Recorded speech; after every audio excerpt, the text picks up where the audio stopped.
Welcome in. It is not post-game live. It is Target Score Winnipeg. Thanks for tuning in. Crossover special. We got Matt Bonomi from Target Score Brampton joining us. That's because it was supposed to be a super crossover, but Danung Balsera just being coward, didn't want to come on with us for some reason. Chris Wiggins was like, not cool enough for me, guys. I'm out.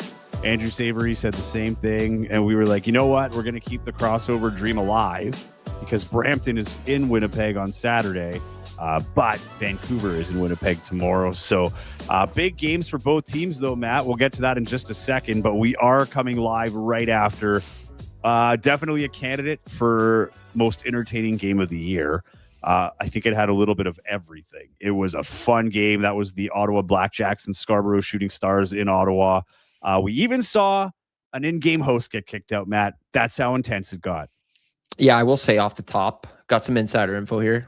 Producer talking in my ear. It's Joey, spoiler alert. D is at home in a banana hammock like the coward he is. Just wanted to get that out of the way. He's what's that stuff called where you the black hydro tents that you put on your legs? He's sitting there all like, and he's not even an athlete. He's just sitting there all old. He's doing nothing, man. He strained his back today walking up the driveway. Anyway, strained his ego. This game, I think, might have been the most anticipated game of the season after the game the other night. Joe Rasso, Francisco Pong, and I were on the call in Scarborough. That game ended with fireworks.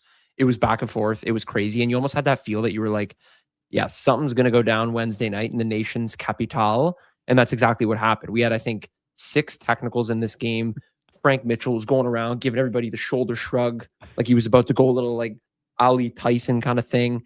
And then you had like Isaiah Moore had like 15 dunks in this game. It was just unreal. I think it was probably, again, one of the most entertaining. Like you and I have been around this league for what, like 4 or 5 years. This was probably one of the most entertaining and, again, anticipated games that I can remember in the history of our young existence in this league. I think that from like a general fan standpoint was probably, I'm not going to go out on a huge limb here, but like I think this year probably the most anticipated game for me which is like completely out of market. Like it's in the Eastern Conference, and I was not watching because of playoff implications. I know I was watching because of their playoff implications. But it like the emotional carryover from the first game, and Ottawa just seemed to be like Scarborough's kryptonite. And had they won tonight, I think that narrative would still stand. I cannot wait. I hope this is. I honestly kind of hope it would be like a conference final, to be totally honest. Like I want it to just be for all the marbles in the conference. But if that'd be an unreal first round, the way it looks right now, that's probably what it would be. But man, if these two teams meet in the playoffs with the emotion they've already shown, I think that would be the biggest hurdle for both teams. I think the winners, whoever can keep their emotions in check, because they are just all into it, and I love to see it. Like that kind of passion. And, what they're putting behind this and the rivalry that's building up, like, I'm here for it. And the thing, too, like, the ending to this game was literally perfect. Javen Johnson hits that tough fade 3, falls into Ottawa's bench. Yeah. He's giving him the business. Then Ottawa comes out, and it's like, for half a second, not CEBL Matt was like, dude, I want to see someone just, like, go at someone, and then Royal Rumble, and then all this stuff. And I know the league would look at that and be like, well, Matt, don't say that. But in my mind, I'm like, I want to see that. Like, I think the thing that is funny in this league is the Shooting Stars have created this like villain type role where everybody, for the most part, looks at them as a huge kind of like negative presence in the league, whether it's how good they are or kind of how they roll or how they carry themselves. And they carry themselves as pros, don't get me wrong. But they know how There's a swagger to it, though. There's like a different swagger when they're in the gym, for sure. That's the word I'm looking for. Like they carry this kind of like aura to them where like you either love them or you don't like them at all. And it's, you only love them if you play for them or you're a fan of them. So it's kind of like, it reminds me a lot of like, I don't know, it kind of gives me like I would go on like maybe on a limb here and say like the Lakers kind of vibe. Like you either love them or you hate them. Or like the Yankees kind of vibe. Or like, I don't know, even Vancouver in the West kind of vibe. Like it seems like people either love them or they hate them. And there's no like, oh, we'll cheer for them on our off day kind of thing. Yeah. It's like, I'm either in or I'm out. And I love that about this team because every time they have their backs against the wall, they respond. And in this case, I'm thinking like Ottawa gets a full team back. They got Matthew Cleveland back in the lineup off Summer League. Harman Powell was suiting up back for too for this one. He wasn't in that last game too, which was important. Like, and keep in mind too, like no Cap Barber for the Shooting Stars either. I mean, not that. I mean, I would anticipate the way the lineup's built now, he's probably it might be hard for him to kind of to crack it. But at the same time, like this team is loaded. They're insanely fun to watch. And I would, again, if we weren't closely tied to Brampton, this would be the team that I would be watching the most games of if I had to change my allegiance. And I know a lot of people are going to say, "Well, man, you're an Eastern guy," but like Scarborough, man, I love watching this team. Everything about it's entertaining, and you never know what you're going to get. I totally agree with you. I mean, it's so fun. They've built. I think they're like the one team that's clearly built their persona this year. Like, you know, like they accept that kind of. I think you're onto something when you say like that villainous feeling, and I think they lean into that. And you know, I would say in the West for most of the year it was Vancouver until it kind of boiled over in Winnipeg, and you know, it just kind of fizzled away. But it did feel like there was a couple of villains, and it was, you know, Vancouver and Scarborough. I don't know who fills it now. You know, whoever, if you're in the comments here, I know it's a weird live when a lot of people will be watching this on replay, but you can throw in your ideas of who you think the villains of the West are. I mean, I am in Winnipeg, so I don't want to say it's not Winnipeg, but I don't really ever hear people hating on the Sea Bears too much. They don't have that. I don't want to say swagger because like Teddy has it, but it's not like it's like a good guy. Like it just seems like the general vibe when you're reading the comments, it's like there's like a rooting for them kind of thing. And then like legit, I'll get DMs from people where it's like, I want Scarborough to lose. And I'm like, oh man, like if you need bulletin board material, man, it's like us against the world. Like, you know, and Scarborough is like, you know, it's Toronto. Like, you know, everybody outside of Toronto doesn't want anything to do with it, right? And if for those that are, you know, from Winnipeg, know very well, it's like, you know, the Toronto, you know, I say loving hate, you know, everybody around Canada. It's not just Winnipeg. It's, you know, it's all around the West, like Edmonton, Calgary. It's just like Toronto, and they lean into that, man. I think they come in. It's like, yeah, man, the big cities here, move over. And they've got this like bad boy persona that they just, you know, they're going to bark, they're going to let you know, and it just makes for entertaining television, man. And you know, I'll give them that too. Even throughout this whole process, in the last 4 games now, 4 games they played against Ottawa, I'm pretty sure. Even those 2 losses, man, like they were still barking.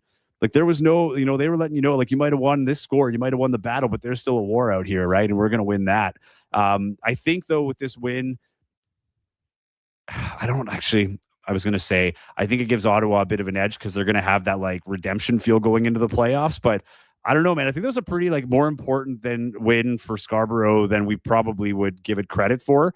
Now that they've won, it's like, oh yeah, they won. But I think looking at that game, if they lose that and they go into a situation like Calgary's done to Vancouver and Winnipeg, and you have to play them in the playoffs, like that's a big mental edge going in. So I think this was a big win for Scarborough, like probably the closest to a playoff feel you're going to get this year. There are a couple things too. Like one, you're bang on with that. You pured that thought. This was a huge win for Scarborough for more than just, I hate the Sea Bears play-by-play guy. The real guy. You're telling me. What a jerk face, man. You're telling Air India 05. I know who that is. Banana hammock, buddy. A guy who didn't come on and found a kid-size friggin' whatever cold leg thing. I don't even know what it is. Available at Oshkosh Bagosh. That's 50% off shoes. This win though, like for this team, like Ottawa is arguably the strongest team in the East outside of Scarborough. Oh, dude, a lot of people are on the high horse now with Ottawa. You and I have been talking about this for a long time. Like, and same with Montreal. Like, those were 2 teams out of like both conferences where I'm like, the East is just too much. Like, even Niagara, when they were losing, like you just kind of knew Niagara wasn't going to go like whatever, like, you know, 2 or 3 win season. You knew they were going to eventually figure it out. But like everybody was kind of writing off Montreal and Ottawa. Ottawa is the better team. I think they have the best chance. Montreal, I think, is peaked already. But Ottawa, man, like they keep coming. And I've been saying this for weeks. Like, I don't want to play Ottawa in the playoffs, man. That like out of the entire East, this includes Scarborough. I don't want to play Ottawa. No, maybe a hot take. I don't mean it to be, but I would rather play anybody in there except for Ottawa in this moment because they have been playing at a next level. They've had guys out of the lineup, guys stepping up when those guys are out. Like they're deeper than we give them credit for. They kind of just fly under the radar in Ottawa. Yeah, and the other thing too for Scarborough is I hope they realize how important this role is for the league, like, and what they play in the league, because we need, like, sports is reality television. Dude, we need these guys. Like, we need these guys badly. We need a team that's going to do this stuff. Chirp, get in someone's face, but do it and still be able to win. Like, normally you get this in leagues where it's like bottom of the bucket teams and their season's over and they're just trying to cause a scrum and like rough guys up. But this is the best team in the league. And they're still doing this. Like, this is two of the best punches you can find. Quality team, and they got that kind of that ballsy kind of, I don't know. They're not playing coward ball. Like, they're out there, like they're like taking everything. And that's the thing that like is so important. Is like, I want the drama. I want the kind of flash and everybody to be looking at this and being like, oh my gosh, what just happened in Scarborough last night? Like, this in-game host getting kicked out. Like, that's hilarious. Man, I don't even know what the heck happened there. That's the legend story in the CVL. Like, we're gonna talk about Bobby forever. I know his name because of what happened. I didn't see the whole replay. Like, I didn't get a great angle. It's just like it comes back from the replay, and suddenly, like, there's what look first appears to be a fan, and then like as he turns around, it's just like he's got the jersey, the hat, and then it's like I'm like, that guy doesn't look like a normal fan. And then all of a sudden you see the clipboard. I'm like, oh, that's the in-game host. Dude, it was unbelievable. Like, I couldn't believe it. And I'm thinking to myself, is that guy going to be employed tomorrow? Don't ask me. But what I will say, who knows? Is like, it just added so much more to this rivalry. Like, dude, if you have like, whether it would be a fan or an in-game host getting kicked out, like, this tells me top to bottom that everybody is getting totally involved in this kind of rivalry thing. And everybody's kind of buying into it. Like, Elias Alzine did a good job setting the table before the game, saying like, two teams that basically hate each other. Yeah. Like, that's the reality of this rivalry right now. That's the reality of the East. Like, there is so much on the line. Playoff spots are getting tighter and tighter here. And again, Bobby, I don't know where he is, but that guy deserves to probably never buy a beer again in the city of Ottawa. Honestly, with the reception that he was getting, like, I don't think he will. Like, he got the fans fired up in there, man. And like, that's the thing. Like, you want to go, if you're a Blackjacks fan or just a fan of any team in any sport, you want to go and like have an emotional attachment to your team, right? Even if that means like it's hating the other team. And I think they fed that perfectly. Like, I would be shocked if that game isn't marketed to the fullest extent, if that is a playoff matchup, to get people out here. Like, you don't need to know much to get behind your hometown team with this situation, right? And Ottawa, Toronto has its own baked in rivalries from the NHL, and it boils over, in that Battle of Ontario. But I thought it was incredibly entertaining. I love what Scarborough brings to the table. I love their persona. And I love how it gets under everybody's skin. It is exactly, what every league needs. You need those bad boys. I like you said, it's like the Lakers. They carry themselves like they're different. They carry themselves like they're better. And but like you say, like, they win, they let you know. They lose, they let you know they're coming. Like, they're always in your ear. They're always in your face. They're always mixing it up. Like, you got to be careful again. Like, I know I said this off the top, but the emotions might be a factor where you got to say like, okay, pump the brakes. Like, we can't be getting teased, because they do take a lot of technicals. I don't have the stats behind it, but I know they take a fair share in this league. So like I think there is a little bit of, work that needs to be done. But okay, I'm also going to like pull back the curtain here and bring us into the group chat, because one of the things I said, and I think it's pretty accurate, it does feel like Terrell Vernon is the complete opposite of the persona of Scarborough basketball. He's like Ted Lasso, but he's with like a bunch of like tough dudes, and he's just like, at one point they just have a close-up camera on him. He's like, come on guys, come here. Guys, come on, guys, get over here. Like, that's kind of what it looks like. And meanwhile, they're like shoving each other, and he's like, gosh darn it, I wish they wouldn't do, like, it's just like that persona. I'm obviously exaggerating, but I just think like it's so funny because he's so calm, cool, collected. Even in his interviews, he's so well balanced. He gives, like, he's very insightful, and he's just like, like, I don't know, it's like this like politeness to him. It's just like he's very like, hey, thanks for the opportunity. This is great. We're gonna come together here in the second half, and we're gonna fight to the end. And then all of a sudden, like, the guys come out and they're like, yeah, I know, we're gonna fight to the end. Like, dude, we better expect us, baby. I love it. That's the weird thing with him too. Like, even doing those games in Scarborough, filling in for the great Rod Black every now and then. Like, the other day, I'm watching him, and it's like 40 minutes before tip off, and Tyrell's on the other side of the court, sitting watching warm-ups in like street clothes.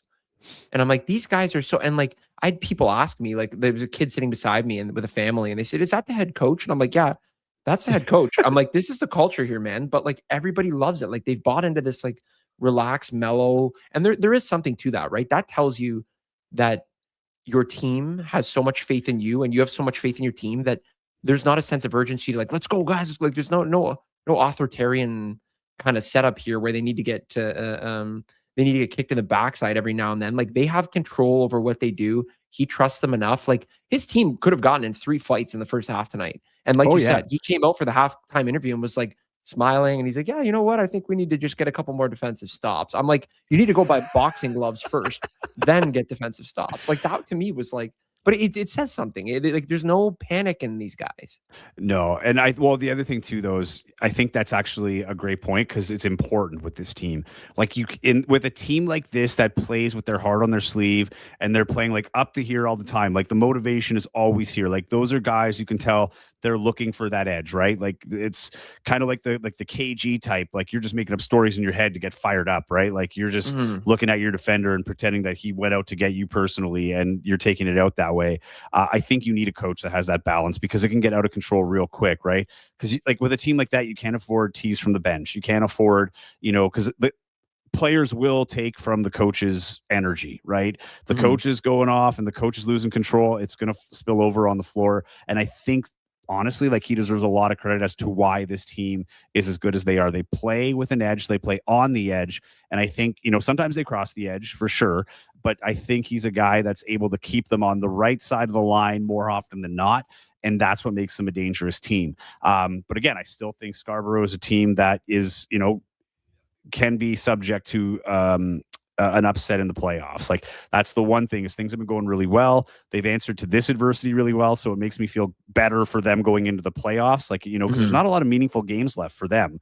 They're playing against people or teams that have meaningful games, but for them, they've had this locked up. They've got, home court advantage locked up. Like they're just playing out the rest of the season. And credit to them for keeping the tempo high, even though they have it all locked up. Like they're not taking their foot off the gas. But that is a team, like just looking at the East, a Niagara, like 2-time defending champions. They know you don't win a championship in July, right? It's not going to happen this week. It's going to happen in August. Yeah. Like that's when you have to be playing your best basketball. Even Brampton, like it's been a skid for the Honey Badgers. But at the end of the day, it's like, it's going to bounce back, right? Like that's like, to lose out all like that would be crazy. But, they understand too, the whole season, the good parts and the bad parts are done after August 3rd. And where you are, all you need to be is not in 5th place in either conference. And you have a lease on life, right? Like there's no buys this year. There's nothing. So it's like everybody for themselves after the season ends. So I think the path for Scarborough is tougher than people will say it is. And that is also, if they do win the East, I don't think it's going to be a cakewalk. Like I think they're going to have to earn their way to the finals.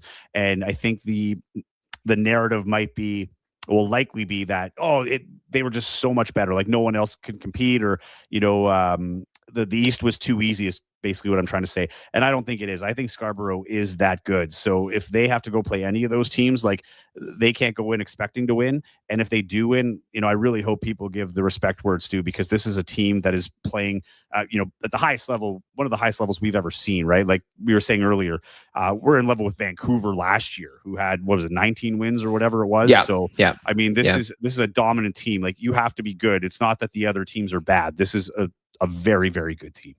One quick note, the great Jamie Tan just provided me with earlier tonight. 2-2 Scarborough against Ottawa this season. So they split the 4 games like we mentioned earlier.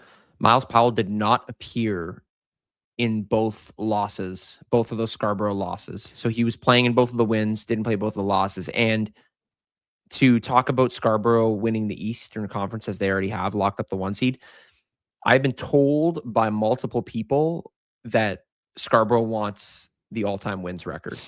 And that's fitting for this team because they want as much history within their organization as you can get, as anybody would. I mean, if it was me, I'd be doing the same thing too. 16-4 now. The record is 19 set by Vancouver last season since the expanded season to 24 games. So they have, 4 games to get 4 wins, basically. So they need to win out. And you can bet your bottom dollar, like I would go to the bank right now, take out all my money, and bet it on the fact that these guys are going to run out their top roster the next 4 games because they want to get to 20 wins. Guaranteed. I love that. Like, I love that. Like, you're finding So do ways I. to stay I mean, motivated, stay sharp. I love that. And, but a lot of people throwing out hypotheticals, and especially being here in Winnipeg, right? People are already booking that final. I'm like, man, anything can happen in the CEBL. Like, those one games, eliminations are no joke. Both teams have to earn their way through. And it's interesting because I don't think either team has an idea yet of who that team will be. I think for Winnipeg, they don't care who they play, but I think in the inside, you're like, I'd rather not play Calgary right now, who's got all this heat beating the top teams, leading down the stretch here. So, that which leads us to our, like, why we're here. We've talked 20 minutes without even mentioning our teams, but that's what happens when I join these things, man. I don't shut up, and then we end up on here for 7 hours. Okay, Tyler Penner, Stat Guy Ty is calling Calgary versus Montreal final. Whoa! Like, so who's getting bounced that's, then? That's hot. In the East? I would say, because, like, I want to say, like, yeah, I love that. In Montreal, I can see pulling off upsets, but I think it's more realistic that Ottawa would get in over Montreal. You got it on the record, though, Stat Guy Ty. We'll keep an eye on that, because I also joked, I'm like, could you imagine after the way the season started, if the conference final in the West ends up being Saskatoon and Calgary, the Ribeiro Bowl? Oh my God. The Ribeiro, yeah, new trophy for that one. Oh my gosh, that would be I have no comment on that. I have no comment on that. But looking ahead, so the Sea Bears have a big game here coming up on tomorrow. You guys do too, because you're in Saskatoon, the Brampton Honey Badgers. Not you personally, but the team that you cover. So they're there. Big game on all fronts, and it all really ties into the Sea Bears too, which is kind of nice for us, like our viewers, because they have Vancouver, who they're a game up on right now. If they win tomorrow, they essentially would almost guarantee they win the tiebreaker too, because they have one more game left in Vancouver to finish off the season. But you would be 2 games ahead. And if there were a way that, it became a tie in some way, like they won by 33 points. So I think tomorrow you're going to see a bit of a desperate Vancouver to stay in the race. But Winnipeg is riding a major high. I don't know if you heard about this, but there's this gentleman named Teddy Allen, goes by the name of Buckets. No, and he threw 54 points worth of basketballs into a cylinder through twine the other nights. And there's this new player that joined the team. His name is Zav. Is it Zav? Zav Trudeau?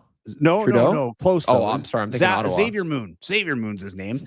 Who came off this weird, I don't know what you'd call it. We'll call it a hurdle, but to get clearance from his team in Russia to play. What a debut he had too. Totally overshadowed by Teddy Buckets getting the first ever 50-point game in CBL history. But 17 points, 14 assists, 10 of those assists in the second half. I think he only had 3 points in the second half too. Like, that's when the Teddy show took over. But just a phenomenal game from him, and it elevated the Sea Bears like crazy. Like, you could just see, that level he's playing at as a point guard. He's come as advertised. Like, I got just as many messages about Xavier Moon, and kind of like and crazy that Teddy got 54 points, but like, wow, I was really impressed by that Xavier Moon. And I think tomorrow's test is the big one, because it did feel like Montreal ran out of gas. They were a very depleted roster.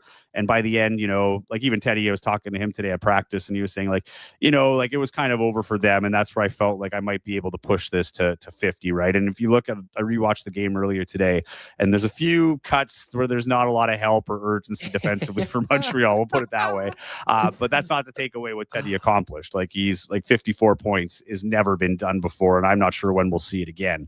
But this game against Vancouver is going to be a much bigger test for the Sea Bears. And I think this will be, a bit more adversity for this team, because Vancouver's coming back. Last time they were here, their head coach got suspended for 3 games and then never came back onto the bench. Now he's the GM, working, I think, out of China as well as maybe Vancouver. I don't know, but he's the GM of the Bandits, signed a contract in China, so he's out there with his new team. But yeah, this is a team, though, that has redemption on their minds, because there's enough players on that roster that are still there for this one. There are a couple things with this Winnipeg team, and D and I talked about it today or the other day when we filmed Target Score Brampton.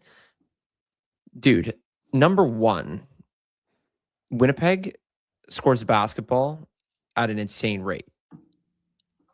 Every time I watch those games, I'm like, oh, every time I tune in, I flip off for something else, and then I flip back and they're scoring. And then I flip away and they're scoring another bucket. I'm like, what is going on?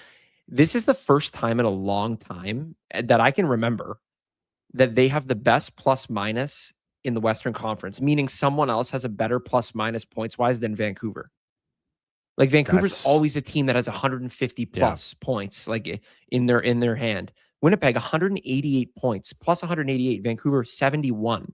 So that to me right there is like, I know people are like, oh, bad game here and there, whatever. Dude, Vancouver's a powerhouse. Like that is not something like to crank 110 points or whatever that was, 120 points over Vancouver, I think is crazy. And people may look at that and be like, stat nerd. And I'm sitting here, but like that. Well, you can't say that when Stat Guy Ty's comment has just been brought up to the screen. Winnipeg and tie for lead. You said stat nerd. Yeah, Stat Guy Ty will have something to say about that. No negative connotations, guy. Thanks, Ty. Thanks, Stat Guy Ty.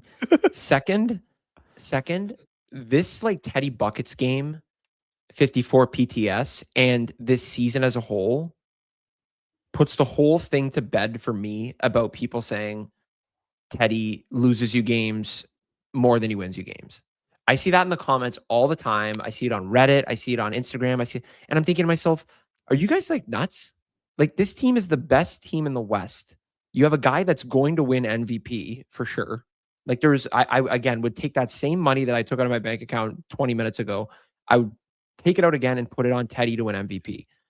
And I just don't know. Like I hope this is not like the LeBron James thing where everybody's like, Jordan was better. I hate LeBron. I want LeBron out of the league. And then when you realize they're gone, it's like, oh my God, we had that for a minute and we didn't like appreciate it. This is like, again, this is why like I always tell people tune into Winnipeg games because you don't know what you're missing. Like this is a crazy talented guy that has been able to kind of bring all that emotion that he's had in the past season, a couple seasons, into kind of be able to like to balance it and understand what his role is and take over and do it with like a calm kind of demeanor.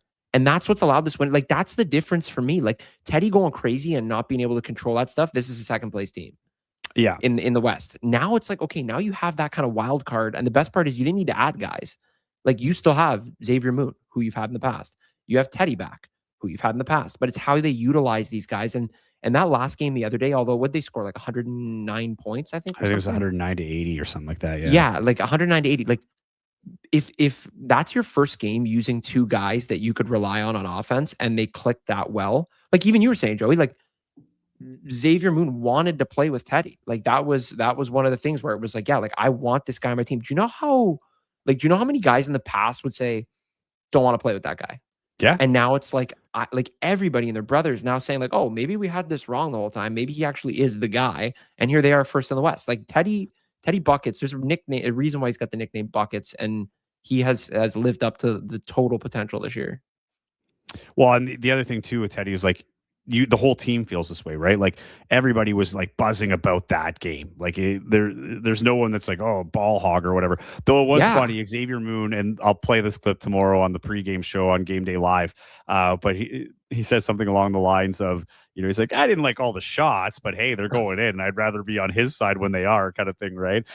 So he's like it's some getting used to, because there are, he will pop up shots, and if he's feeling it, it's going up. Like he doesn't give it much thought, because he hits it so well. Like I want to bring this one back up before I lose it here. This is from the Leicester Vintage Toy Shop. Yes. So, okay, cool story about this in a second.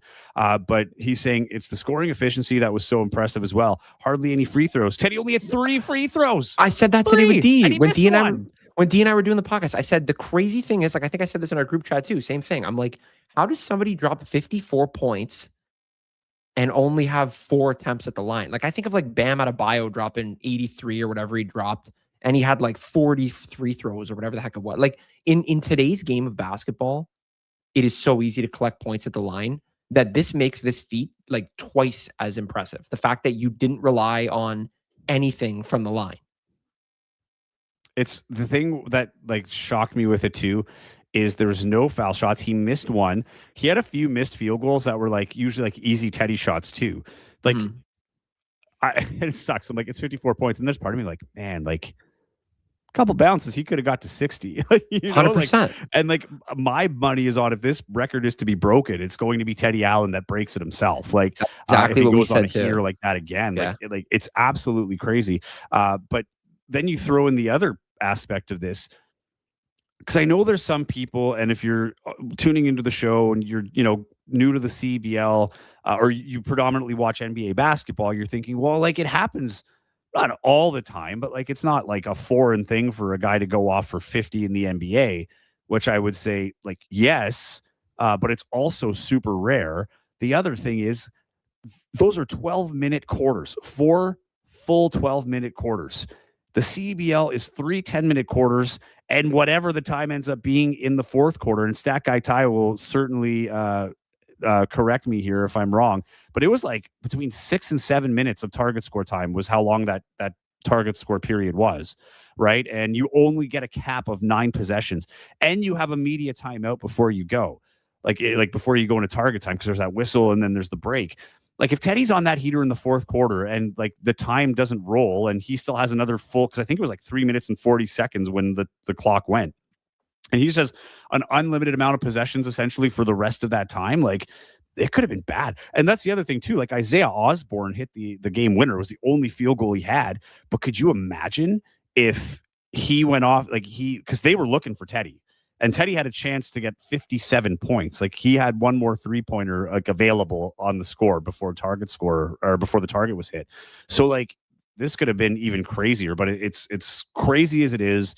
You watch Xavier Moon. Here's another one here from our boy. I believe this is Joe. Also, you get to watch Xavier Moon. He's so smooth. I'm all in on Deadpool and Wolverine. And I don't know if you saw that, the post-game interviews after the game, Teddy said, we're only going to be addressed as Deadpool and Wolverine from now on.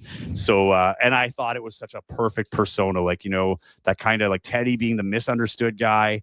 The only other guy that's come close to walking any kind of miles in the same shoes is Xavier Moon, in terms of having that pressure, being the guy, and being overlooked and trying to get through, making a name for yourself in this league. I think it's a great nickname, better than Batman and Robin. Further to that, if you look at the MVPs, it looks like, Teddy's, I think, the front runner. I don't want to go out and say it because I am a Winnipeg. I'll say it. Reporter, I think he's done. I think it's done. I would say Teddy wins it hands down. But anyway, you didn't say that. I said it. It's going to be a very hard argument against Teddy at this point. So let's assume he wins. This will be the 8th season of the CEBL. Between them, they'll have had 5 of the MVPs. 3 for Moon, 2 for Teddy. So like you're legit seeing 2 of the best. And to your point, you were saying earlier, like before it goes, I'm curious if Teddy is playing out of the league, in the sense that like at some point the NBA, or at least there's going to be an offer from Europe that's just too good to pass up, where he's going to be like, you know what, I'm making good money here. Like I just can't risk it anymore in the CBL, right? Maybe I'll come back like a Xavier Moon after a few years. I'll come back, like, if I still want to compete in that or still want to play in the summer. But like, and further to that thought, Xavier and Teddy together, like, I don't know. Like, I hope this lasts, for another year or two, but like, it's the CEBL. You just don't know. We may get, it might be such a concentrated sample size of among the best basketball we'll see in this league. And I agree with you. Like I if they were on, Brampton or Calgary or anywhere, like this would be a duo that I would want to watch night in and night out. And there are a few in the league that I like watching. And this would be among the top. For the record, Teddy Allen won MVP back in 2023, as you mentioned, with the Winnipeg Sea Bears. His numbers this year, he had 21 games played total that season in 2023. He's played 20 so far. His numbers are better in almost every category, matched or better. He's got nothing that's worse. Yeah. And like that 2023 season, to me, I think a lot of people voted and were like, yeah, this is Teddy. So this year, like even, and again, we were talking about this earlier today, like D and I hate to mention D because I know he's getting free publicity he's just here, sitting but there getting like positive doing whatever he wants. D, you're on your phone, like you have the link, you could just come on. He's probably watching another movie or something. Yeah, we're here for you, bro. We're here for you. Like, come on, give us some takes, man. Give us some takes. Don't be a coward, as he likes to say. But I said to D, I was like, man, the crazy thing is like he's going to surpass his season totals from before with ease. Yep. And the other thing too is like the voting for this MVP award. For those that don't know, is it's league run. Like media members get votes. So it's similar to the NBA kind of thing or MLB with Hall of Fame voting, that kind of stuff. People will look at this and say, well, a 54-point game, like people that don't watch Winnipeg, and there are people don't watch every organization in the league or every franchise in the league. But like if I was somebody who didn't watch Winnipeg and I saw somebody with a 54-point game, my first thought would be, okay, that guy is 100% the MVP. And you can't just base it off one game. But then I would see that, and then I dig a little deeper and see like, oh, he averaged 30 points per game. Okay, that's clearly the MVP. Like there are people that will vote surface level for him. And there are people that will vote who genuinely watch the team and know him well enough to the point where it's like this is a no, like there's no chance.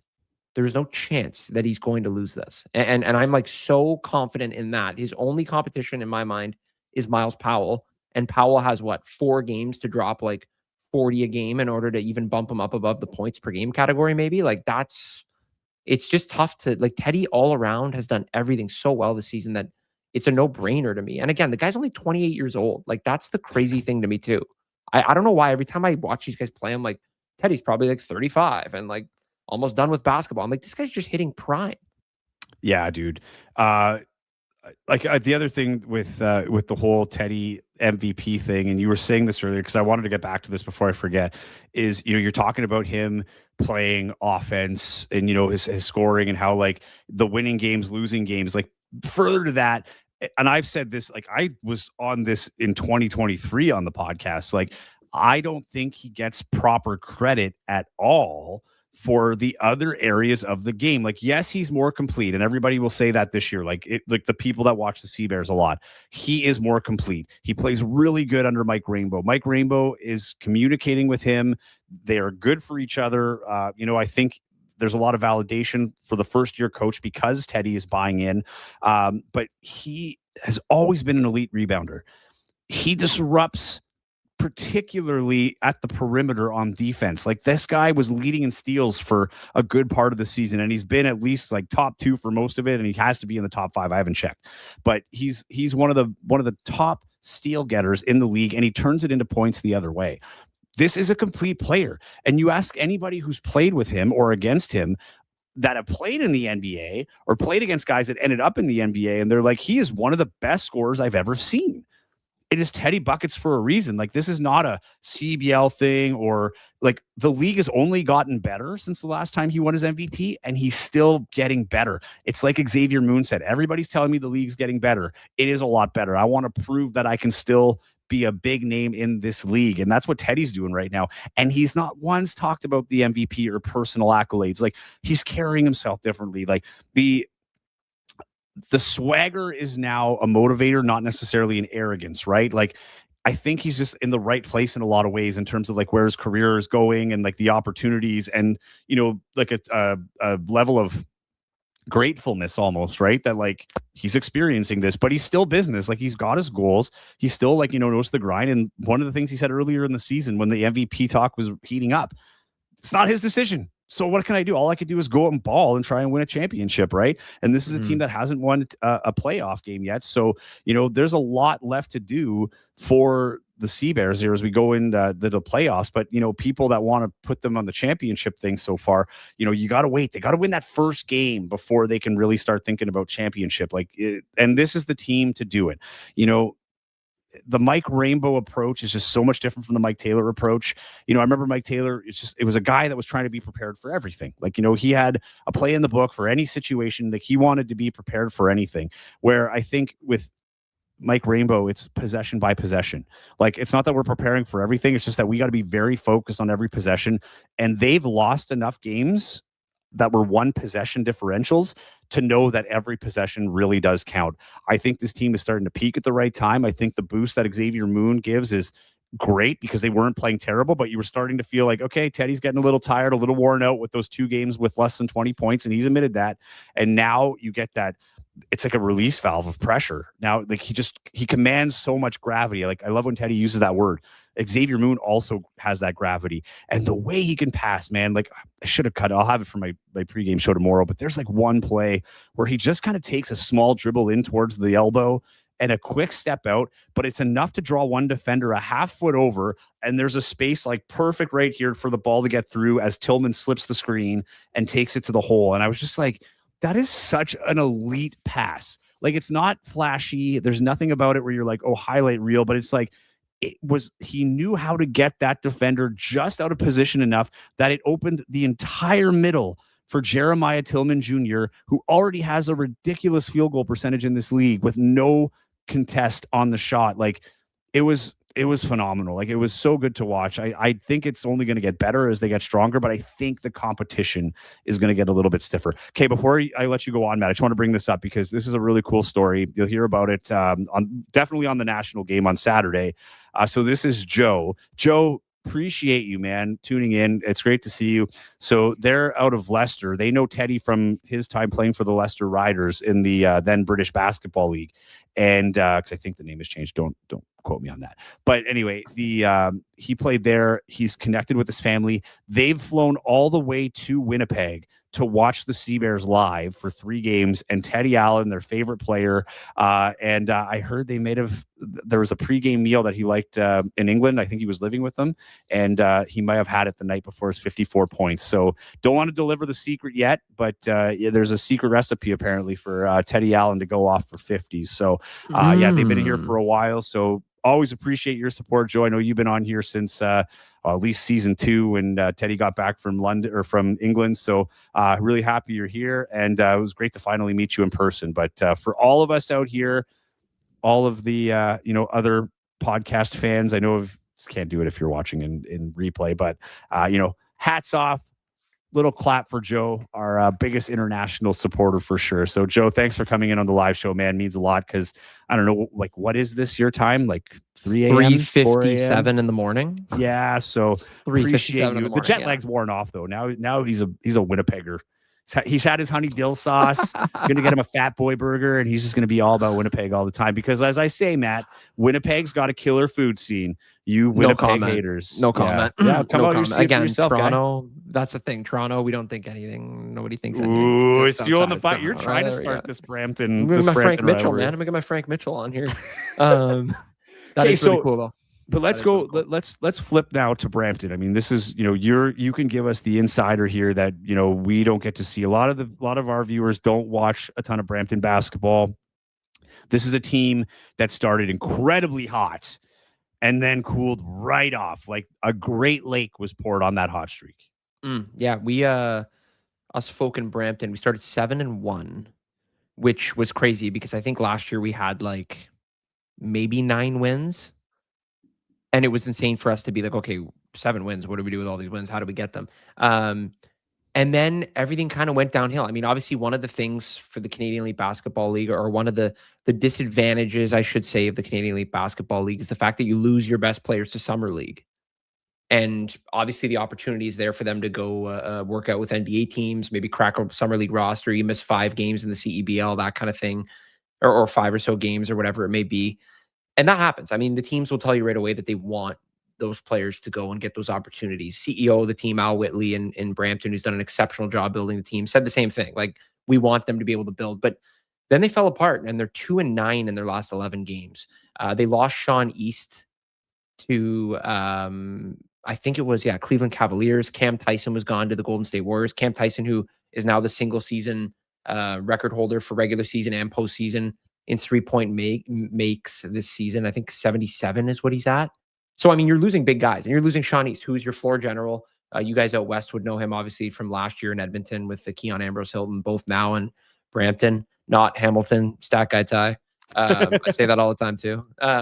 Could be opportunity for some cool retro gear. Anyway, but losing those 2 guys was a big thing, and that really kind of sucked for us. And that's when you started to see guys go in and out, and the Alex Serta, the head coach, did a great job of kind of shuffling the deck there, and they lost a couple of really crappy games. Don't get me wrong. There were games where you'd look at it and you'd be like, again, no offense to a Montreal team, but it was like, man, you have to beat these basement teams in the East. Niagara, before they kind of caught fire there, it was like, you have to beat these teams, and they didn't do that.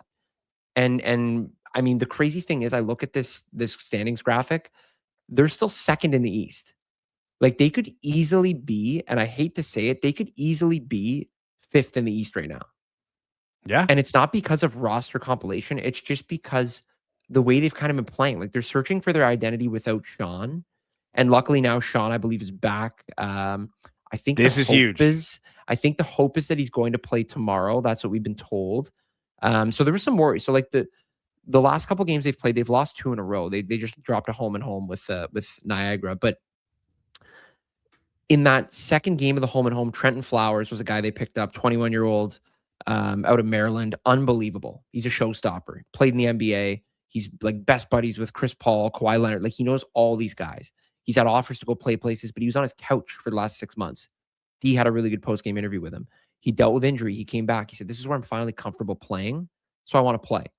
Well, he comes back. Well, then be damned in that Niagara game if he doesn't go down. I think it was the fourth quarter maybe, and he's slapping the ground and it looked bad. He had to get helped off the court. And here we are saying on the podcast the other day, he's probably done for the year.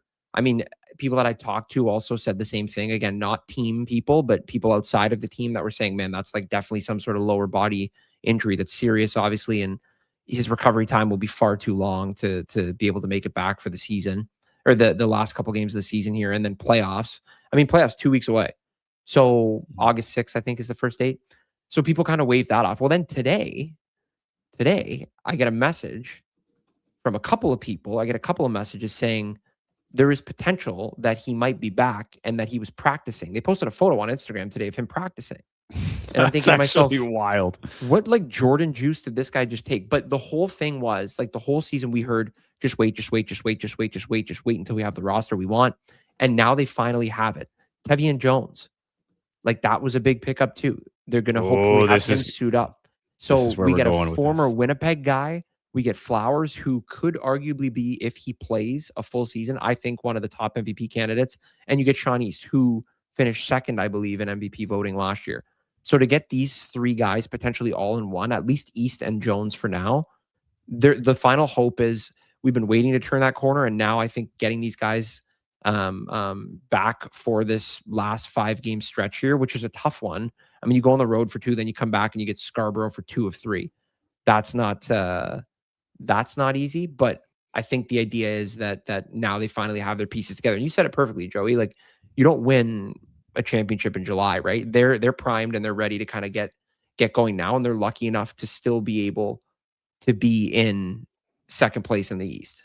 I didn't have it lined up, but our boy Smirkio, if you've been on the Winnipeg podcast live, Smirkio is usually clearly not here because he'd be all over the comments if you were watching this live.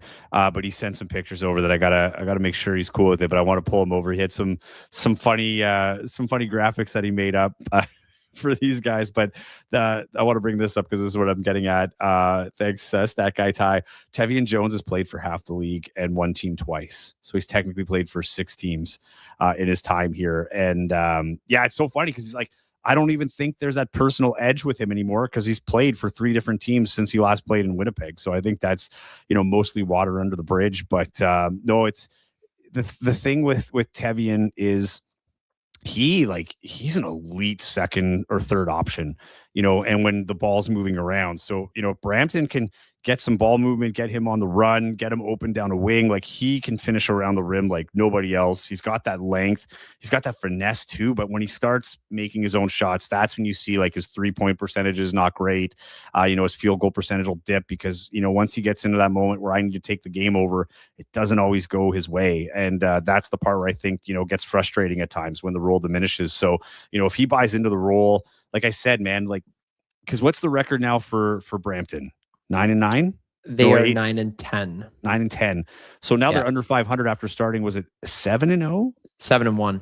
7-1 they started. 6-0, I think, and then they went 6-1 and 7-1, I think. Okay. Was the most wins they had. Yeah. I think that sounds right. So 7-1 start, and then you have this, downfall. It's all over once you make the playoffs, right? And if you've got that firepower, like, great. We got all of our losses out in July. Like, perfect. You know what I'm saying? Mm-hmm. And again, I think Brampton's one of those teams. Like we keep saying here, like, in terms of like the media people I talk to in Winnipeg, like I don't like, I don't think anybody wants to play Calgary or Ottawa right now. Like, if I were to pick a team in each place, like Calgary might not make the playoffs, but if they do, man, like they're playing with house money. This was a season that was washed weeks ago.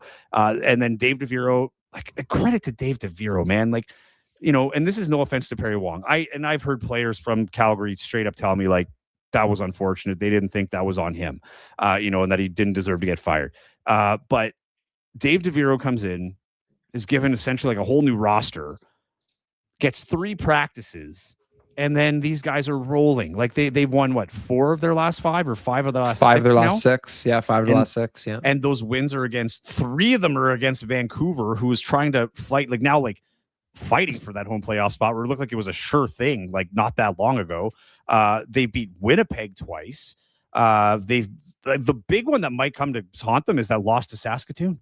Mm-hmm. Like if they beat Saskatoon in that game and they've won 6 in a row, like 5 of 6, I'm still like, I'm not ready to take these guys out of the equation. If they're 6 though, I'm like, look out. Like if they win 6 straight games, like that's what Edmonton did last year to get in the playoffs, right? Mm-hmm. They weren't able to do anything once they got in, but I think it was a little bit more pressure on Edmonton because they've been a team that's so good for so long. It's the way that this Calgary season started. They had double-digit losses before they got a win. And then they made these minor adjustments. You bring in an Armani Chaney, who was great here. Again, his role was getting diminished. He knew what was coming. They came to a mutual agreement. He left. He found a great opportunity in Calgary where he's their lead point guard and an integral part of their system. And he's thriving, right? I mean, this is a team that if I meet them in the playoffs in a 1-game scenario, if it's a best of 3, I'm not worried. In a one-off, I am worried because they know their season was supposed to be over in like beginning of July, end of June. If they're playing in August, man, whenever their season ends, it's already way further than it ever should have been. So if they get enough wins, there's no pressure on Calgary, and I think that's what makes them a dangerous team. This is why they're playing so well. They're playing so loose, and they're just believing in the system because now they're like, I think they bought in, even if we don't win any more games, I'm playing for my tape. I'm playing for my opportunity, right? Like, and the other thing is, they're not carrying the load of that first half of the season, Matt, right? Like most of those guys weren't there. So it's like, yeah, they were 0-10. And that was kind of the conversation I had with Armani Chaney. He's like, they were 0-10. I'm like, whatever, like whatever the record is now, like I'm that, right? So it's like, these guys are kind of looking at it as like a second half of the season, which is really theirs. Like even Ruggsy wasn't there for the whole thing. They have 1 player on that team that's been there from the start. So like, this is a team that doesn't feel the ownership of that loss. So it's not carrying like another, like an NBA team, let's say, like where the rosters are pretty much the same. Like it's a lot harder to carry that. This one's like, hey man, best case scenario, we make the playoffs, win a championship, and we look like the craziest heroes of all time with the craziest comeback, right? Worst case scenario, like it was stacked against us, and we made it fun. We made it entertaining while it lasted. But if I'm Edmonton, I'm sweating, man.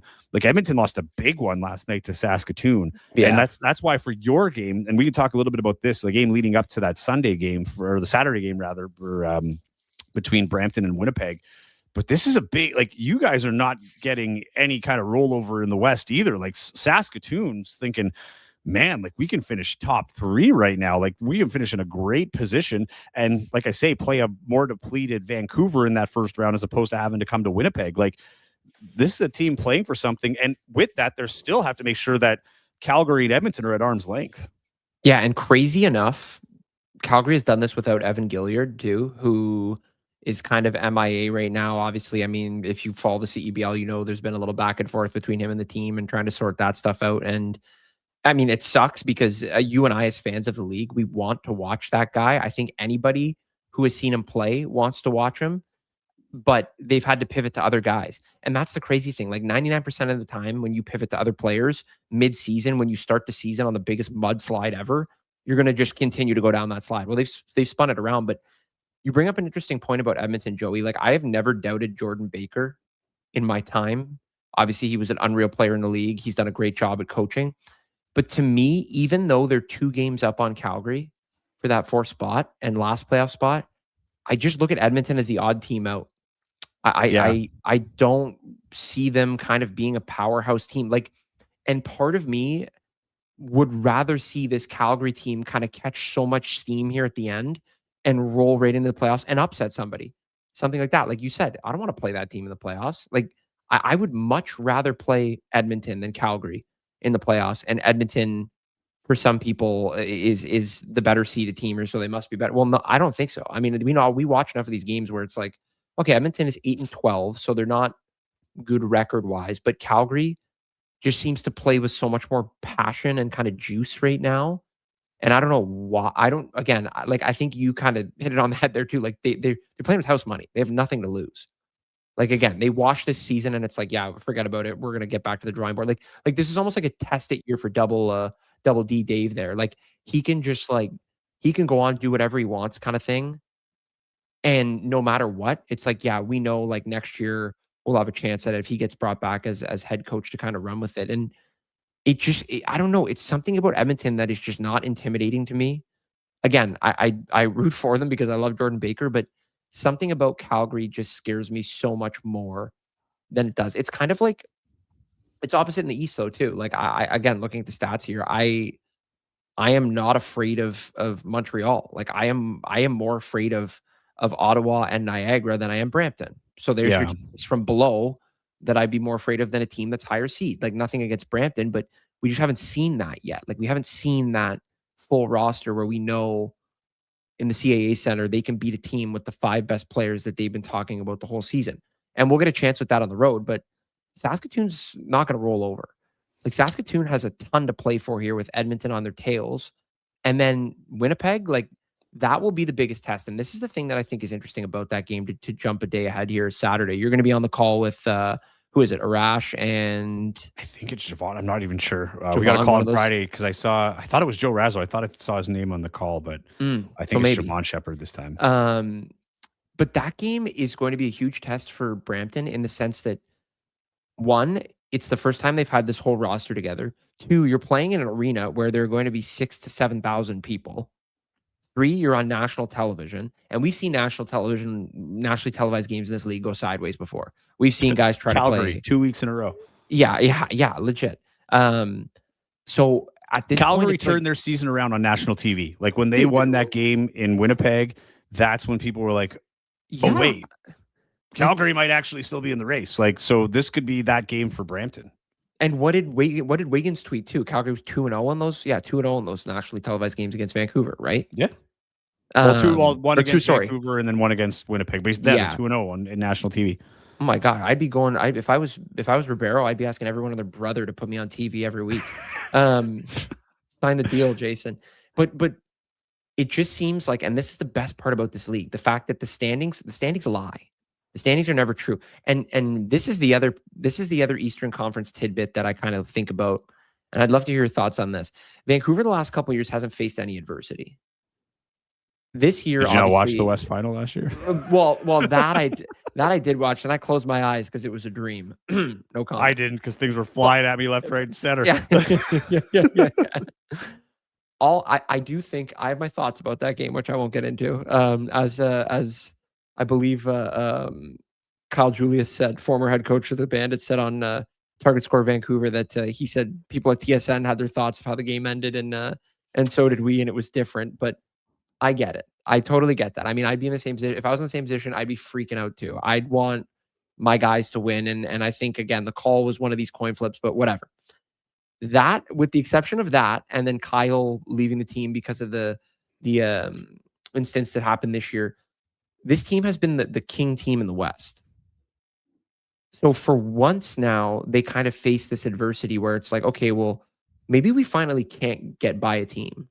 Maybe we finally can't get by Winnipeg during the regular season. That, to me, almost puts you in a better position come postseason, as weird as that may sound, because as the old adage goes, and again, I guess this isn't really true for the East, but because Niagara's won the East the last 3 years and won the whole thing, but I just think like having the best record and having the best setup doesn't do you any good, as crazy as that may sound. And that may be the dumbest comment that ever happens on a Target Score podcast live video at 11:14 Eastern Standard Time. But I just don't think, like, I think Vancouver kind of loves the position they're in because they're going to get into the playoffs. They would face no three pressure, at that point. It just pressure. Seems like, yeah, like it's like, oh, okay, well, it's Winnipeg's turn to win it all. Well, they've never won a playoff game. So go ahead, eat your heart out. You can play the 4 team. And if it ends up being Calgary, then it's like, cool, I'd rather play Saskatoon than Calgary. Well, and I will say to your point, sorry to cut you off, but like Kyle Julius said that, like, you know, in as many words. When last time they were in Winnipeg before the game, he said, I've been on teams that have been like close to undefeated in the regular season and still lost when it mattered. So he's like, we're really not worried about the record in the regular season. We just want to be our best versions of ourselves, when we get into that last week of the season into the playoffs, and this is where we are. Mm-hmm. And that's the crazy thing. Like, to me, Vancouver is almost sneaky right now, even though, again, people will say, well, they're the best team in the league no matter what, this and that. Like, I don't think they are, but I do think they sit kind of in that Brampton kind of area, even though their records are vastly different. Like, Vancouver's +4, or four wins greater than losses. Brampton's under 500, but I would say the same for Scarborough. Like, Scarborough is a talented team. At the beginning of the season, we talked about, like, you and I even talked about, like, Scarborough and Winnipeg. That would be, like you said earlier, people are shipping that finals. Popcorn, already. baby. Like, that is, like, I would want to watch that. Like, I would watch that yesterday. I would watch that 7 days a week if someone said you could do. I would petition to the league, make this a 7-game series, cancel everything in these arenas, and just let them go. People will watch that. That's cinema. But part of it to me also is Scarborough wins the East. Everybody's feeling good. And then what happens? They make the playoffs, and then you have a tough team in either Ottawa or Niagara or even Brampton if they slip. Like, there's no easy route for them in this. And that's, I think, what kind of, like it just kind of worries me about Winnipeg. I don't know. Like, I just feel like the second place team might have a better role here, as crazy as that may sound, because the teams that are going to get these 4 spots are going to be firing off of some crazy streak, as we've seen. And that's the perfect time to kind of do it right now in the season. Well, the motivation for Winnipeg is finish top of the West, because I think this team realizes that they need to play at home. Like, home advantage isn't like, oh, it'd be nice to have it. Like, Winnipeg almost needs it. They have not been the same team on the road. Like, I'll share this again to bring up the standings. But you look at Winnipeg, they are 5 and they have a losing record on the road.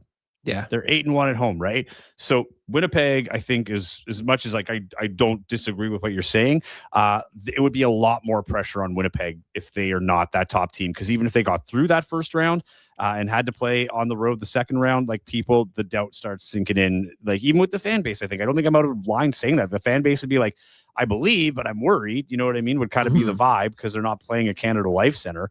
And then I brought this one up too, because, like, just to show you the point differential, like, Vancouver and Winnipeg have the exact same points for, but look at defensively. Because we were talking about how Winnipeg can run scores up on people, but a lot of their offense comes from defense. Like, that is why they're +188. They are a team that, like, as much as offensively they're gifted, and they've got a guy named Teddy Buckets, they do not build their name on offense. Like, they are a defensive team. Mike Rainbow's teams are gritty, and they grind on the defensive end. I call it gritty to pretty. They play gritty at one end, and it creates pretty plays at the other end. And if you've ever watched him coach at the University of Winnipeg in the Canada West Conference, he has made teams that went to nationals with guys that were relative unknowns before they came to Winnipeg. Right? He's a guy that can find the motivation. He can find those diamonds in the rough, and he can build teams that buy into character. Like, he will take chances on guys, that might have a little bit of a decorated past in terms of, like, their reputation in other leagues or their behavioral or emotional, reputations. And he'll give them a fair shot. And more often than not, those guys respond and they play in that team game, but it is very much a team game. And I think that's where he found this really nice balance. You know when to let Teddy go off. Teddy can go off. He's got that green light, which is not, really like what you see a lot in U sports. Like, he had guys, like Sean Moranin's one, who had a green light, but, like, even then he wasn't shooting like Teddy shots. It might be like, okay, I've got my heat and I'm going to go shoot this, like, relatively big, like, long 3, but it's going to be a big basket. Like, Teddy can go off for 54 one game, but he doesn't disrupt the entire system. And that is a delicate balance, Matthew Bonomi. Like, if you are going to let a guy like that, who is not your stereotypical recruit from a university standpoint, learn how to harness those strengths, buffer the weaknesses, and put pieces around him that are willing to play those roles or pick up when he can. So, like, I think that was the most disappointing part of that Calgary loss, is there was really no one that stepped up when Teddy didn't have it, and I thought to myself, like, Teddy kind of has a right to be frustrated if he, 2 games where he doesn't score 20, but he still gives you whatever it was, 17 in one game and whatever it was in the other. I can't remember, 15 or 19, whatever. But no, it wasn't 20. And there was really like no one to step up, right? And in the last broadcast, we talked about that in the post-game show. Isaiah Osborne had 2 points in the whole game. It was the target score winner, right? Like when he absolutely needed it, he got it. But he couldn't hit the side of a barn for a guy who has been playing lights out at Canada Life Center. And, Dave Crook, who will be on Game Day Live tomorrow, brought it up, just like, has to be a frustrating game for him. And my response was, what a time to have a stinker. Like, what a time to go really 0 for 8 from the field or whatever it was when you've got a teammate scoring 54 points. And a guy like Isaiah Osborne, watch the next game Teddy's off. I guarantee you Isaiah Osborne he's not going to go off for like 30 points, but he's going to give you like 12 to 15 massive points that are going to come in like, at crucial times. They're going to end runs. They're going to start runs for their team. Like that's the kind of team that you have that's tricky to build. And he's pretty much right there. Again, a couple of games where I'm like, no one really stepped up, but they tend to learn from those games. And that is what I keep getting back from these guys, right? Is like when they lose, it's the vibe is don't want to lose, but glad this is happening now. This is what we've learned. We're moving forward. Like there's not a lot of dwelling on this. But hats off to Mike Rainbow. And, we've talked about him earlier in the season. I don't think Taylor and I've talked much about him recently, but the record that he's had and the team that he's built with the distractions that have come in with the Xavier Moon thing that they navigated with so much grace. He deserves a lot of credit because this is so much different from U Sports and, Canada West basketball. There's less practices. You're not recruiting the guys in the same manner that you're recruiting guys for 5 years. You might get them for like 3 games. And then you have to have these hard conversations of like, hey, we're releasing you because we already have too many players or whatever. Right. And I think he's done a wonderful job. And, same to Dave DeViro, but Dave DeViro's done this a few times in the CBL, but DeViro with Calgary, what he's doing is commendable. And here's a guy who won an OUA championship with TMU. He's been around the block at the university level, but these Canadian coaches, man, I'm telling you, coming out of U Sports, there's something in the development way that they're going about business that these professional players are buying into. They want to improve and they believe in these coaches. And there's a ton of credit to not just the head coaches, but the staff and support that they built around them too. It's phenomenal. I'm trying to find here just to make sure before I say this stat to you. Give me 2 more clicks. So Winnipeg this year has used 16 different players. That is, I believe, the lowest total in the league. So they've had the most consistent roster as well. Which is crazy because that was like the whole thing last year with Mike Taylor. It was like, we don't want guys going to summer league. We're going to have our team for championship week. And then everybody started leaving and then it was a revolving door again. And that's what I'll say this. And, for the fans that are watching live, if you don't feel the same, like call me out. But I feel like this year there's been a lot more of that nostalgic feel of 2023. That first team that felt so magical, that felt like they were playing for Winnipeg, that felt like, that it was bigger than the game itself. Like it meant something to be a Sea Bear. That was a team that overachieved. Like that team was not expected to be anything as an expansion. They got into the playoffs. They, people thought they might be able to make a run. They were almost invincible at home, kind of like they are this year. Now you've got some of those familiar faces coming back, the Jelani Watson-Gales, Teddy Allen, Simon Hildebrand, mixed with some of the guys from last year who, were fan favorites and were, contributors like a Trey Scott, even a Kyler Filowich, even though his role's been, pretty small this year. Nate Balamu, like it's just last year there was a lot of, who is this guy? What happened to this person? Why can't I have that person? And this year you've got guys that are not playing for contracts. They're playing for the city. They're playing for the team.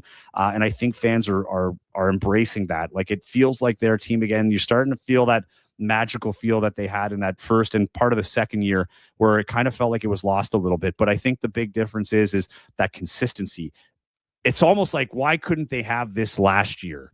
Right, when you knew you were going to championship weekend, and it was just it's so different this year. But I don't think anybody on the Sea Bears is complaining at this point. I think these are people that are very happy with the team they have on the paper, and I think this is a team that the organization is looking to go to war with in this. And I'm like, win, lose, or draw, this is my team. Like, we put our best foot forward. I don't think anybody can look at this team and say, like, we were one this short. Like, yeah, maybe if they had another big would be nice, but like they have a very deep guard pool and they could play the most elite small ball in this league and they still have bigs that could compete. So I think this is a really good team and they've got 4 more games to really truly build that chemistry. My biggest dream this season for the 2026, God, if you're listening, for the 2026 CEBL season is to have the Winnipeg Sea Bears hosting games 2 and 3 of the final at the Canada Life Center. Are you going to come out for it if that were the case? I would, dude, I would run there. I would run. It's a long run. It's like a 3-day drive out of Ontario alone. So just, I would dart it. Teddy Allen, one more point on him. He's played 9 games at home this season. He's played 11 on the road, 27 points per game on the road, 32 at home. So he's averaging 5 more points a game at home, which to me, you may sit at home and be like, well, that's not a lot. Well, that's the difference. Look at Calgary and Vancouver last year in that game, 2-point game. Like, to beat those teams, you need every single bucket that you can get, especially in playoffs. I just think the thought of having Teddy Allen, dude, in like an 8,000 person Canada Life Center on like a Saturday night with like all the marbles on the line here and like him just dropping like, I don't know. I think stat guy Tyler said like 55 points. He's calling it as a joke or something in like in one of the games in the playoffs for Teddy. Like something like that. Joking. I think he's legit. Like, that's my take. That's the thing. Like, I don't even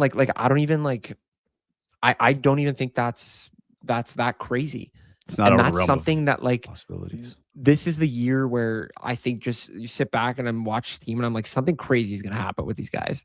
Like, they're going to get to the final. Teddy's going to have like the craziest 3-game stretch in CEBL history where he drops like 40, 40, 40 or something. And it's just too good of a setup to kind of have it go the other way. But then again, like I said a minute ago, I just love the position Vancouver's in where it's kind of like they're lurking and like they're not the team this year and like the pressure's a little off, like similar to the lower seeds in the East compared to Scarborough. But Winnipeg is like, dude, Winnipeg is just so fun to watch. Like, every time I talk to I talk to Joe Rasso a lot, who is my broadcast partner in Brampton, and we always talk about the teams that are built the best. And Winnipeg comes up all the time where it's like, you know what? It's not about having the best players.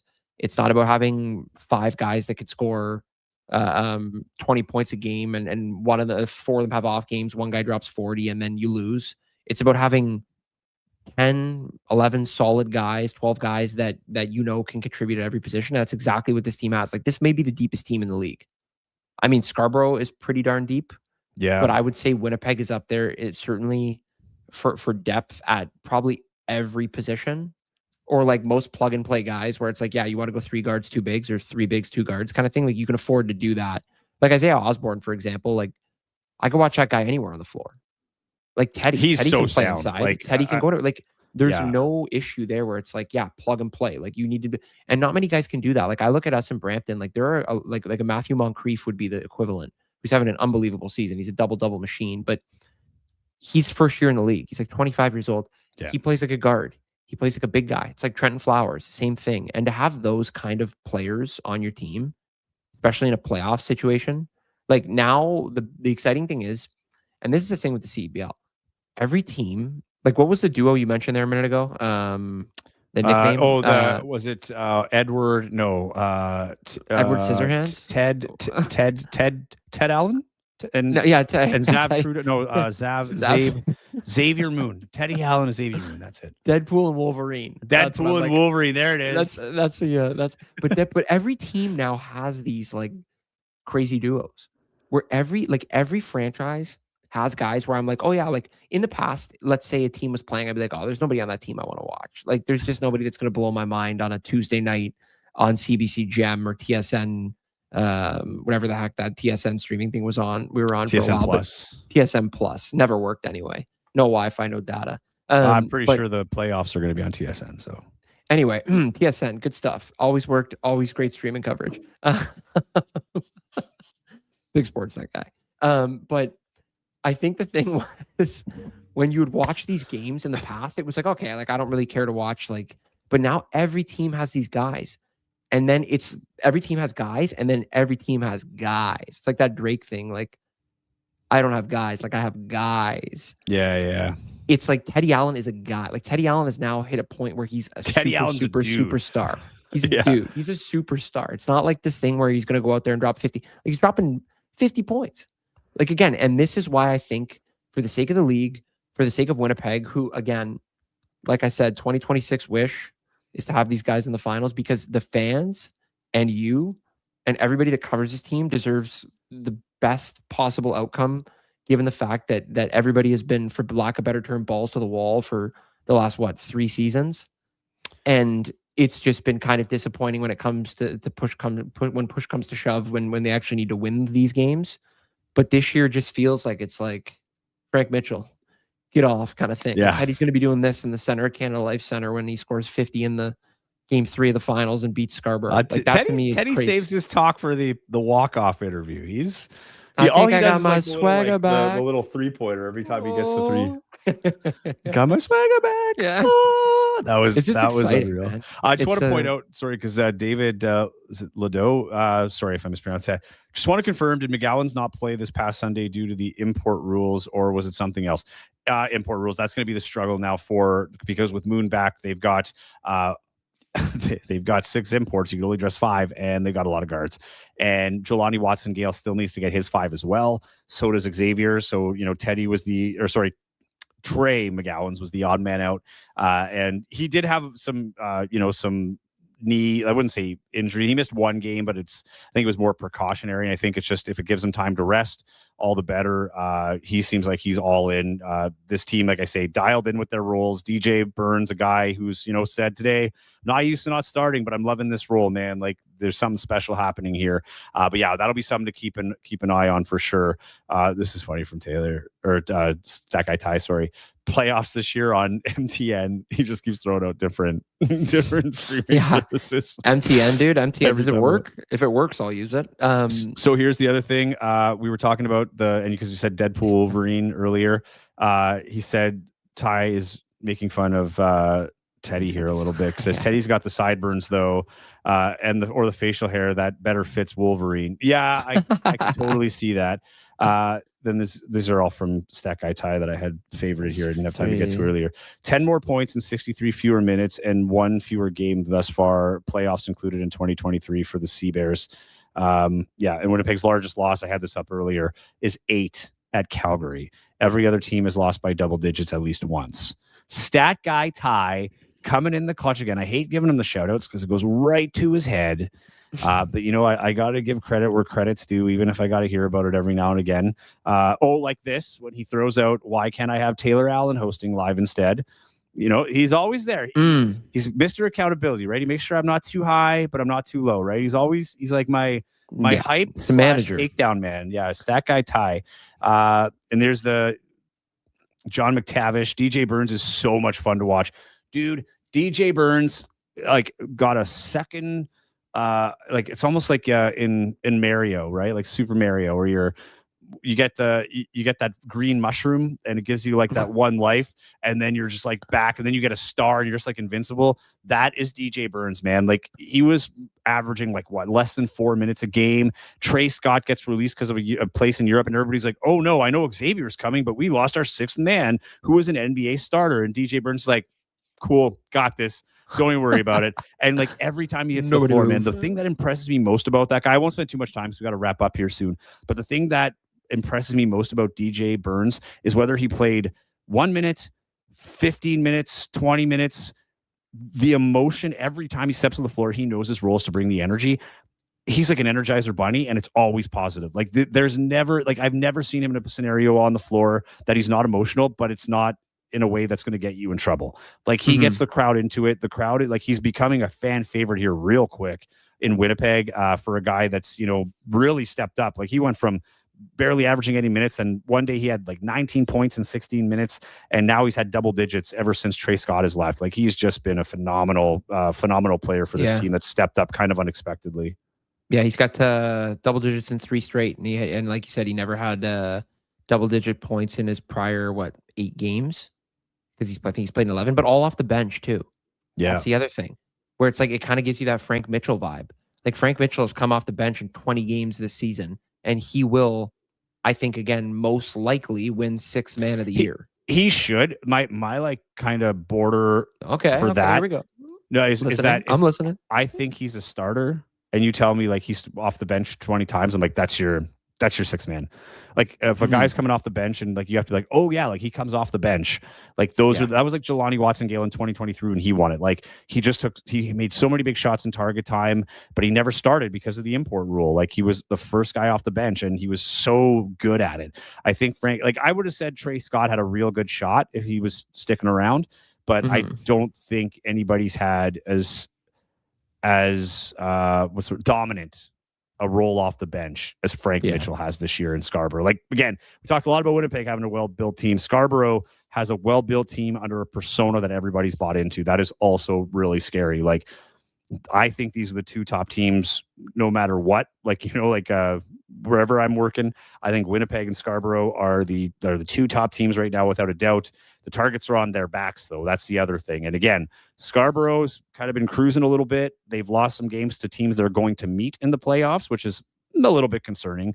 And the Seabears have never won a playoff game. So, before we start throwing the parades and planting the routes, let's just keep in mind that both of these teams have some stuff they got to take care of here before they get too far ahead. And I think it's the fans that are further ahead than the players. That's for sure. I was waiting for a stat guy Ty to throw in Frank Mitchell, 212 rebounds. It was a new single season record that was set tonight. I'm sure he was on that. I'm sure he was on that. I got to keep him in check here. I never met the guy, but I got to keep him in check. What the heck, man? He's like, I was just about to put that in there. He's gonna come in here with about 6 better stats that I didn't have. But I think now he's like, oh, you want a stat off? Hey, hey, stat guy. I got glasses, man. I can go all night. But you're in for a sick one on Saturday. I think it's you, Arash, and Javon, which should be an awesome call. And then and I think that's going to be one of those games like Brampton and Winnipeg, two of the premier rosters, guys that have been around the league for a couple of years. A ton of vets in these games too.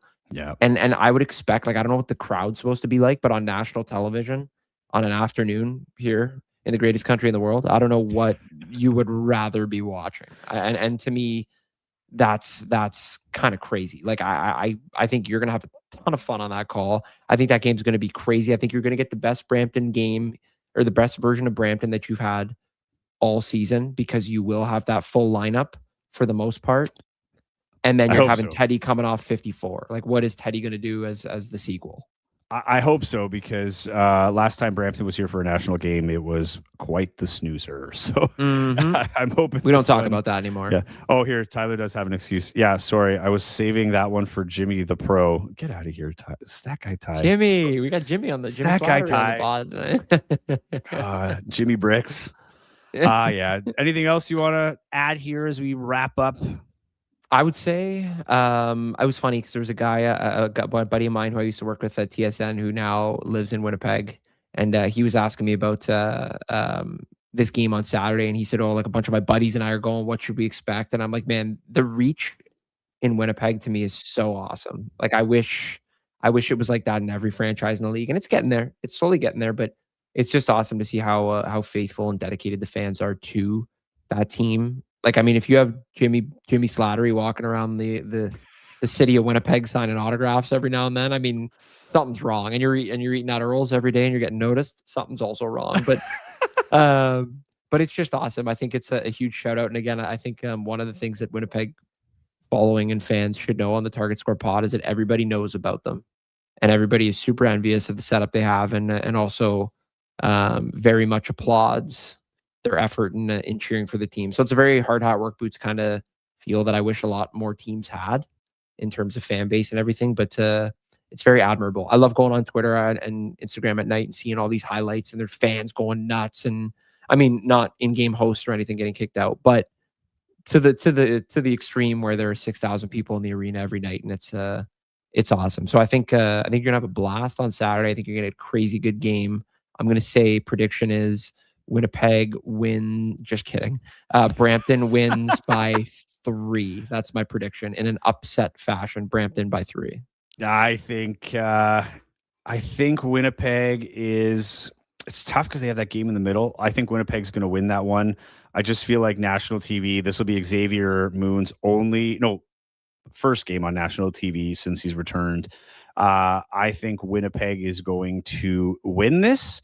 But what does scare me is, or would, I shouldn't say scare, would scare me, like if I'm on the Sea Bears, is the fact that Brampton has that desperation. And there have been times this year where they don't meet that desperation of their opponents. So that would be an area where I'm like, like, I don't want to they're going to win by 20, because I think a lot of people are thinking that, but I think it's going to be a close game. I'm going to say it'll be decided within 3 possessions. And I think it'll be Winnipeg that wins. But if not, I could totally see Brampton, because if they win that game, that's one game that could really change the trajectory of this last part of the season and build a ton of confidence when you absolutely need it. So a lot on the line there too. I want to shout out to everybody that's been on the Instagram chat. It doesn't work the same, so I always forget to go check. There's been a few comments. I'm just going to bring up one because I thought it was funny. Shot by Gerp, if you're still there, he says, is Tajay Moore going to be on this pod? Not this particular one, because this is Target Score Winnipeg, but hey, you never know. Subscribe to the YouTube channel. Have your notifications on, because if that Vancouver episode comes on and Tajay Moore's there, you're going to want to see it. But no, I appreciate everybody there. Matt, thank you so much for coming on. This has been awesome to do this crossover. We haven't had a chance to do it yet. Tomorrow's game, or whatever, Thursday's game tomorrow. 7 o'clock start. It's a normal one. The CBC game will be on Sunday. So we'll see you guys then, and I'll be on the call for that. Matt, have a go, man. Wait. And if Brampton wins, okay, hold on. Now we gotta redo the whole music. Kill the music. 2 seconds. If Winnipeg wins, I will personally DoorDash you whatever food you would like. That will be the deal. You don't need to give me anything if Brampton wins, because we know it's going to happen. But if Winnipeg beats Brampton, I will personally DoorDash you a meal all the way from Southern Ontario right to your door. That's the deal. Put that on record. Okay. And D's going to pay for it. Because I have to do play-by-play, Matthew, and I have to be unbiased. So I cannot be putting bets on a game I'm about to call. do you not read our protocols, Matthew? I don't read anything. Man. He's like, hey, let's just put it out here. All right, Joey, let's put it all on the line here. Let's shake up a little controversy in Brampton. Here I am trying to extend the olive branch. Pull a branch out of the back room here, right over to Winnipeg. Let you guys have one, but off the record, we'll talk about this, Joey. I got something for you. Look at this roller coaster of emotions for Stat Guy Ty. Matt Bonomi, and I was going to say this, you pandered really well to the Winnipeg crowd. Matt Bonomi moving up the list of Target Score personalities, followed by, okay, now he gets the 7th tee of the night, and now he's got 8. So here we go. Oh, come on, Chris Wiggins. What?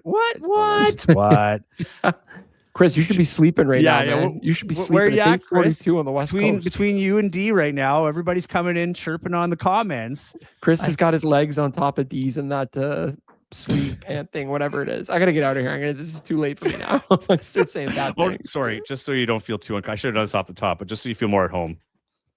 It's like talking to D now. Oh, I was hoping it went lower. All right, I'm going to cut this later. Thanks, Joey. Appreciate you. There's no cut. This is going as is. All right. Thanks, everybody, for tuning in. Game tomorrow, 7 o'clock, 2:30 start on CBC on Sunday. Appreciate you all coming along. Thanks, everybody in the comments. If you're watching a replay, thank you. Talk to you soon. Bye-bye.